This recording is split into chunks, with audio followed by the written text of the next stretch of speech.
Après, moi personnellement, je pense, par exemple, quand là on parlait par exemple tout ce qui était aux aides et tout, au niveau de la sécurité sociale, je pense qu'il faudrait. Moi je suis pour le revenu universel par contre, par exemple. Je pars sur le principe, je me dis si tout le monde part riche ou pauvre, avec avec une moyenne qui est environ. Le seuil de pauvreté en France, il est à 900 €, c'est ça à peu près. Allez, imaginons un revenu de base de 750 €. Les personnes qui travaillent derrière, ils vont travailler. Et les 750 € qu'ils ont eu en tant que revenu de base leur seront que du bénéfice non imposable et ça évitera d'avoir trop de personnes qui touchent la peine et que tout le monde touche en fait en gros la même somme en France, qu'elle soit travailleur ou pas travailleur. Ça permettrait selon moi en fait que tout le monde vive avec le minimum de décence au niveau des sous, de l'argent, mais et permet de libérer un peu de travail parce que les personnes qui, par exemple moi cette année je suis à mi-temps. Le fait, je touche un mi-temps, ça me va bien, je touche par exemple 750 € de revenu universel, c'est vrai que ça me laisserait le temps, mon mi-temps ça me conviendrait, parce que ça me laisse beaucoup de temps l'après-midi pour être dans des associations, faire du bénévolat, et ça permettrait de libérer du temps et permettre de créer de l'emploi parce que certains chercheront d'emploi. Moi je suis pour... Alors du coup on supprime toutes les aides et on fait le revenu de base que toute personne en France toucherait. Mais il n'y aurait plus les APL, il n'y aurait plus les allocations familiales. Après, avec prorata, parce que les personnes qui vivent forcément sous le seuil de pauvreté avec des enfants, il faudrait bien les aider au bout d'un moment. Mais voilà. Je suis pour la privatisation je suis pour que l'État ait la main mise sur le moins de choses possible, qu'il ait la main mise sur la sécurité, sur la défense, sur la diplomatie, sur une partie de l'éducation, sur une partie de la santé. Mais pour le reste, j'estime que voilà, c'est pas des administratifs, c'est pas des professionnels de la politique, c'est pas des cadres de l'ENA, c'est pas des hauts fonctionnaires, c'est pas forcément eux qui vont être les plus efficaces et qui vont être les plus à même en fait de résoudre les problèmes et d'offrir un service au public, pas forcément un service public, qui soit efficace. En fait, moi ce que j'apprécie dans la logique libérale, c'est l'obligation de résultat. Que j'estime, qui devrait être présente dans la santé, qui est présente dans la santé via les cliniques. Les cliniques, elles sont rentables en France. Pourquoi les cliniques, elles sont rentables? Pourquoi les hôpitaux ne sont pas rentables? C'est très simple. Dans l'éducation, il y a des écoles privées en France qui fonctionnent très bien. Les écoles d'ingénieurs, la médecine, ça marche bien aussi. Les mecs qui sortent tous avec du taf. Le droit, les écoles de commerce, les IAE. Les études sont payantes. Privées. Exact. Les études sont payantes, oui, tout à fait. Et très peu de personnes peuvent donc y accéder. Et donc on enlève l'idée de la méritocratie. Mais non, dans les faits, ça se vérifie pas ça. Dans les faits, ça se vérifie pas que dans l'enseignement supérieur, peut-être t'accèdes pas aux études supérieures financièrement. Tu peux, quand t'as pas une étude, faire une école d'ingénieur. Tu peux, quand t'as pas une étude, faire une école de commerce, ou du moins une formation assimilée à l'école de commerce. Tu peux, c'est pas vrai, dans les faits, ça se vérifie. Tu peux le faire financièrement, c'est pas une barrière, quoi. Mais pourtant, après, il y a une barrière sociologique, mais parce qu'il y a des bourses, parce qu'il y a de l'alternance qui existe, parce qu'il y a plein de solutions qui font. Il y a des écoles publiques qui sont, on va dire, qui fonctionnent comme des écoles privées, donc par lesquelles tu peux passer pour avoir des cursus, on va dire, de résultats. Donc on a besoin du public. Tout ce que tu dis, en fait, je suis très souvent d'accord avec toi, mais jusqu'à un certain point en fait. C'est drôle parce que... Après j'ai dit une partie sur l'éducation. J'ai dit une partie. Une partie, c'est vrai, t'as dit une partie. Et en réalité, en fait, là où je suis pas d'accord, c'est que ça peut, en fait, c'est pas bon pour les gens. En fait, la question c'est pour qui c'est bon en fait ça. La privatisation, effectivement, ça donnera plein de bénéfices. Mais au prix de quoi? Parce que effectivement, tu parles de culture du bénéfice, mais à quel prix? Du résultat. Du résultat, excuse-moi. Je veux juste dire, quand tu fais des études supérieures, que tu trouves du travail derrière. Oui, voilà. Mais tu trouves du travail, mais en même temps, dans ce cas-là, dans ce genre d'école, c'est des écoles où tu as effectivement payé, où il y a effectivement tout un réseau, etc. qui est construit. Et donc socialement, tu es déjà... Je parle des écoles de commerce par exemple, tu es directement éjecté dans un réseau qui est construit grâce à l'école, par l'école, avec les anciens élèves. Mais là, n'est pas la question. La question, c'est la privatisation. Oui, c'est la privatisation par l'État de toute l'économie en fait. Et tu considères, toi, que du coup, il y aurait réellement des résultats. Et donc, je reste sur cette question, à quel prix? Parce qu'en réalité, moi, ce qui m'intéresse, c'est pas qu'il y ait plein de résultats, c'est que les gens, ça aille pour eux, pour les populations. Est-ce que les gens, ça va pour aujourd'hui? Non. Qu'est-ce que tu pourrais proposer pour dire... Je ne suis peut-être pas encore assez calée en économie pour dire que je veux vraiment une nationalisation de tout. Je pense que c'est peut-être un petit peu, oui, anticommuniste sur les bords, c'est vrai, et donc je suis pas sûre que ça soit la solution. Et effectivement, si on analyse ça, c'est vrai que ça n'a pas toujours marché. Mais si ça n'a pas marché, c'est à cause du manque de confiance en l'État. Et ça c'est quelque chose en économie qui est super important, c'est la confiance. Et il n'y a aucune confiance en l'État, comme tu le dis, parce que l'État, c'est des politiciens. Et c'est un problème. Et en fait, on revient à cette idée que l'État pourrait tout à fait être compétent, parce que l'État devrait avoir comme première pensée, comme première préoccupation, la population, les gens et leur bien-être. Et si c'était réellement ça, et que c'était pas tout plein de questions de politisation, on est à gauche, du coup on n'aime pas ces gens-là, et on est à droite, du coup on aime ces gens-là, si on arrêtait de se préoccuper de ça et que les politiciens étaient réellement au service du peuple, même les fonctionnaires, hein. Pas forcément que les politiciens. Oui, bah oui, en général, mais c'est pas impossible en réalité, c'est juste peut-être une vision aussi de la fonction. Mais techniquement, si on mettait tout ce pouvoir-là, tout le pouvoir économique dans les mains de personnes qui vont faire du bénéfice, ils ne seront pas au service des gens, ils seront à leur service à eux. Que ton prof, demain tu sortes avec ou sans le bac, eh ben, ça va rien changer à sa vie, tu vois. Demain il va rentrer le soir, et voilà, il va être payé pareil. Il va évoluer dans sa carrière, même s'il est mauvais, il va évoluer dans sa carrière, même s'il est très mauvais, il va évoluer dans sa carrière parce que c'est la fonction publique.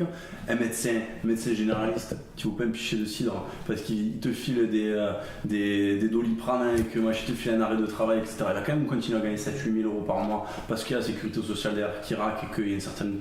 Enfin voilà, si tu veux, on est dans un système où les gens, le côté fonctionnaire, moi j'aime bien le traduire en anglais, côté public servant, où normalement, tu es là pour servir l'État, servir la nation, servir les gens quand tu travailles en tant que fonctionnaire. Aujourd'hui, c'est plus le cas. C'est des gens qui. Attends, Camille. Surtout par rapport aux professeurs. Alors voilà, je travaille dans une école là, je peux dire le contraire. Et moi, je connais des camarades à moi qui n'ont pas eu le bac, qui l'ont raté. Et je sais que voilà, les profs, ils l'avaient là parce que. Mais après. Je sais que les professeurs en tant que fonctionnaires font leur boulot. Je peux pas tous bien, hein, je peux avoir il y a des cas où des professeurs, c'est pas le top du top. Mais je sais que derrière, le travail ils se donnent les moyens pour donner envie aux élèves. Moi je sais c'est ça qui m'a poussé à faire travailler et tout, parce que j'ai eu des professeurs derrière moi qui m'ont poussé, qui m'ont donné envie de. Après je suis un cas aussi parmi les autres, mais on est plusieurs dans ce cas-là où nos professeurs ils ont été vraiment derrière nous, des situations de personnes qui ont chacun un passif, qui ont une histoire, et on ne peut pas. Il n'y a pas que des critères quantitatifs dans le résultat, il y a des critères qualitatifs aussi. Oui, mais il a du mal aussi. Donc on virait les gens qui peuvent pas venir le faire. Pour avoir des bons résultats à l'école. Mais qu'est-ce que ça veut dire des bons résultats à l'école ? Après voilà, ça c'est une question. Les écoles privées qui sélectionnent énormément les élèves, c'est un fait. Ce qu'il faut aussi.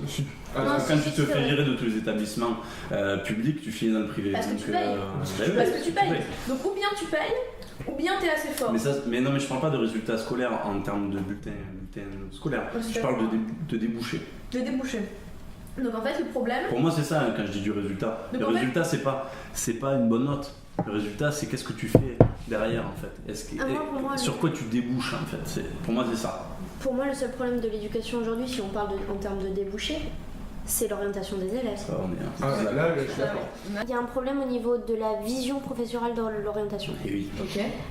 Dire à un élève que s'il va dans bac pro, c'est qu'il est mauvais. C'est déjà qu'on a un souci à la base. Parce qu'aujourd'hui, un élève dont on sait qu'il aura peut-être pas les capacités de poursuivre de longues études dans des études générales, on va pas lui donner la possibilité, ou on va pas lui ouvrir assez la porte au reste. On va lui dire non mais si tu vas pas dans le général t'es nul. Et c'est pas là, c'est pas une vérité, c'est que lui ça ne lui correspond pas. Et donc on a un manque de correspondance entre l'orientation et le scolaire en fait. Comment on pourrait faire ? Il faut plus de stages et il faut savoir expliquer aux élèves que leur orientation ça se fait dès la 4e. Ouais. Et pourquoi pas plus de manuels aussi dans les cours ? Exactement. Parce une intervention des anciens aussi. Oui, voilà, mais il y a beaucoup de solutions qui ont été trouvées dans plein de pays. Et parce que les stages aussi, en plus, dans les collèges, c'est une semaine. C'est une semaine, ça sert à rien. C'est rien, une semaine de stage, on ne voit pas vraiment la qualité. Et en plus, ça se passe en mai, sachant que l'orientation est en juin, ça ne sert à rien. Une idée serait mettre des travaux un peu manuels, par exemple dès le collège, déjà pour pour valoriser le travail manuel, pour voir que on peut apprendre des choses différentes de seulement les cours classiques, faire des disserts de français. Évidemment, c'est une compétence, mais il n'y a pas que ça comme compétence. Savoir faire quelque chose, avoir une connaissance, c'est pas seulement savoir écrire un dissert. C'est aussi, construire une table, c'est aussi réparer une lampe. C'est aussi compliqué en soi, c'est juste quelque chose de différent. Et le fait de valoriser des compétences différentes, des compétences que des fois les gens, ils ont simplement parce que leur père est électricien et ils savent faire ça, et on lui dit, de toute façon, ce que tu sais faire, c'est nul. Mais non. Mais petit à petit, en réintégrant ce genre de cours, en les notant, en arrêtant d'avoir un discours en disant que c'est une poubelle d'aller là-bas, ce qui n'est pas le cas d'ailleurs, on a tellement plus de débouchés en réalité quand on fait du professionnel, du technique. Moi, je nuance ce que tu dis. Le problème, c'est que l'orientation aujourd'hui, c'est pas un problème de est-ce qu'on va faire un métier manuel ou un métier intellectuel. Le problème, c'est une question de débouchés. C'est qu'on n'explique pas aux gens les débouchés et où il y a du travail, etc. Et on se retrouve avec des gens qui ont des bac plus 5, qui ont bac plus 5 en maths, en philo, en sociologie, pour ne citer que ça. Et ces gens-là, ils se retrouvent, ils sont caissiers à Auchan parce qu'il n'y a pas de travail là-dedans. Et on pousse les gens à aller dans des filières parce que ils ont les capacités intellectuelles d'y aller, sûrement, mais néanmoins, il y a après une réalité économique, une réalité du marché du travail, où là, il y a le monsieur libéral que je suis qui est très présent, où je pense que moi, l'orientation, ça devrait passer par une sélection à l'université sur projet, pas forcément sur résultats scolaires, mais sur projet. Il faudrait maturer un projet à court terme, à moyen terme, avoir une idée d'un peu où on va, pour commencer des études, parce que on finit avec des études, on finit avec des diplômes, on finit avec des qualifications, on finit avec 0 compétences et on se retrouve au chômage. C'est pour ça qu'effectivement, t'as raison, il faudrait toujours avoir un projet. Quand on commence des études, savoir ce qu'on veut faire, ça serait génial si c'était le cas et si c'était si facile que ça, sauf que c'est pas le cas. Et il y a des gens qui savent exactement ce qu'ils veulent faire et qui du coup ont leur projet.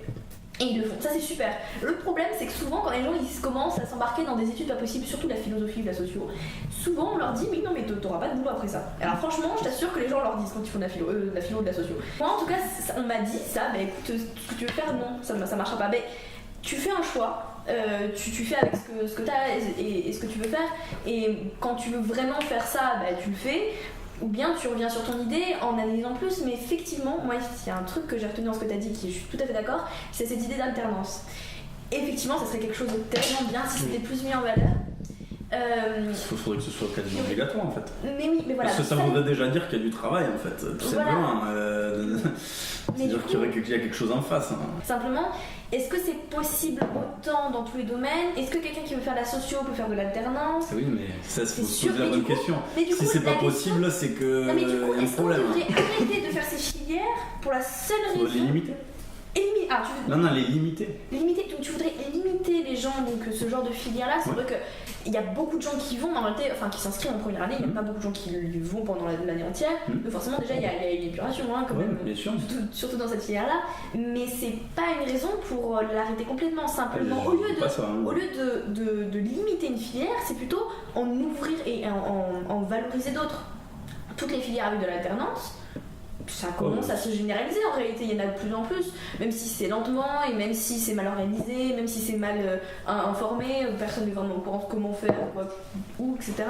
Mais c'est quand même une solution qui est petit à petit mise en valeur et donc la question c'est est-ce qu'on va orienter les gens qui ne savent pas quoi faire du coup dans la socio et plutôt les mettre vous savez pas quoi faire, écoutez, c'est l'alternance. Après le truc de je sais pas quoi faire, moi je trouve que c'est un luxe de pas savoir ce qu'on veut faire. C'est un luxe de se dire je vais faire l'université, on va voir ce que ça donne, mais tout ça coûte de l'argent à l'État, et tout ça pour créer des chômeurs derrière qui vont aussi coûter de l'argent à l'État. Moi je suis contre. Et du coup qu'est-ce qu'on fait quoi faire? Attends, je trouve ça facile de dire je sais pas quoi faire. Moi mon frère à 14 ans il a dit maintenant tu vas trouver du travail, maintenant tu vas travailler, tu vas trouver un SAP, tu vas trouver une alternance parce que t'as pas les capacités de faire des études supérieures.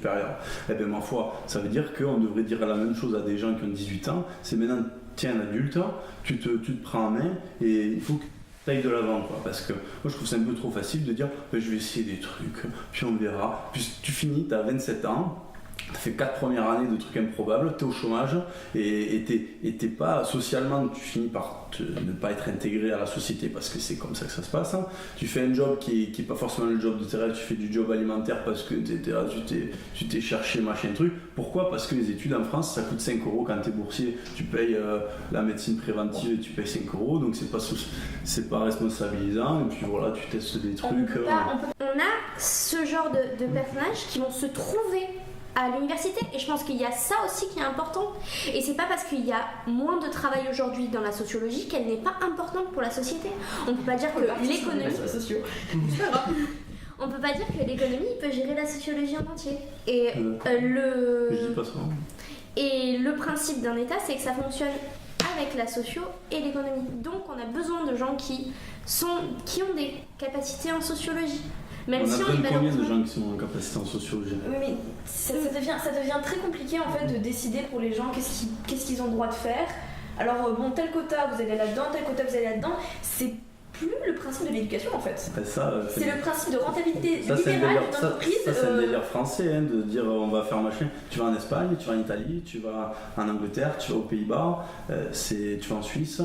C'est pas comme ça que ça se passe. Hein. Ça se passe comment Déjà une année d'études à la fac, même la fac la plus minable, Paul Valéry à Montpellier, l'équivalent ça coûte 5 000 €. Et est-ce que donc dans de ces suite, pays-là, ils ont aucun chômeur du coup? tu réfléchis un petit peu à ce que tu veux faire. Non mais les mecs ils réfléchissent un petit peu à ce qu'ils veulent faire hein, du coup. Hein. Il y a l'exemple allemand, moi je pense prendre l'exemple allemand, on va pas enfin une généralité en France, mais en Allemagne ils ont fait une réforme il y a quelques années du collège, où il y a une partie de professionnalisation. Ils ont tué le collège unique. Hein. Ouais, ils ont tué le collège unique. Bon, moi je prends pourquoi le collège unique, mais je suis pas dans le sens à éliminer à 100%, mais avoir peut-être une moitié de période, faire comme ils font en bac pro, un semestre où ils ont cours et un semestre où ils sont en stage avec un côté alternance. Faire pareil, ils ont des professeurs où ils sont 12 par classe, ils ont 2 professeurs. En France, ils sont tous à 36 par classe. Comment aussi un professeur peut gérer, quand on est professeur principal d'une classe de terminale, suivre 36 élèves en terminale, en général, on sait ce qu'on veut faire après. Mais en seconde, par exemple, on est professeur principal d'une classe à 36, on doit leur faire l'orientation. On doit les prendre individuellement 5 minutes. Donc on n'a pas cette prof. Et tout le monde fait de l'alternance en Allemagne aussi. Alors qu'en Allemagne, il y avait plus. Ah ouais. Donc mettre plus de profs et plus d'alternance. C'est ultra développé l'alternance.